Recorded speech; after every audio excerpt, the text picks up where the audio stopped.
खुलुमबाय गोजोन फुंबिलिनि गासैबो बड'लेण्ड बुब्लिनि अनसायगिरिफोरखौ बरायग्रोबाय। दिनै 2 जुलाइ बृहस्पतिबारनि फान्जामुथिखौ फरायथिनो लादों आं रबिन बसुमतारिया। फान्जामुथिनि गिबियाव दं मेष राशि। नोंथाङा गोजाम लोगोखौ लोगो मोननो हागौ, गोसोखौ खुसि मोनगोन।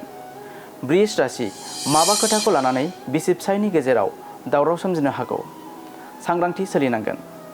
मिथुन राशि, माबा जाहोननि थाखाय सोरजोंबा नांलायनो हागौ, सांग्राङै थानांगोन। कर्कट राशि, जिउआरि राहायाव गोदान मासि मोननो हागौ, मोजां सान। सिंह राशि, नखराव गोजोन थासारि सोमजिगोन, अनलायनायजों साना बारलांगोन। कन्या राशि, गावनिफ्राय देरसिन सुबुंखौ मान होनो बावनो हागौ, गोसोआरि अहंकार सोमजिगोन। तुला राशि, नखरनि जेंनाखौ लानानै जिंगायाव गोग्लैगोन, साना दुखुजोंनो बारलांगोन। वृश्चिक राशि, खस्थ' खालामनायनि फिथाइखौ मोजां महरै मोनफुंगोन, मोजां सान।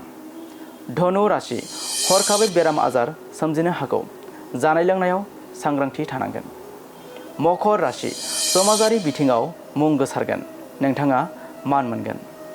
कुम्भ राशि, माबा खोथाखौ लाना सोरजोंबा निन्दा होजानो हागौ, गोसोआव दुखु मोनगोन। आरो मीन राशि, नखराव रंजा बाजा थासारि सोमजिगोन, खुसिनि साना बारलांगोन।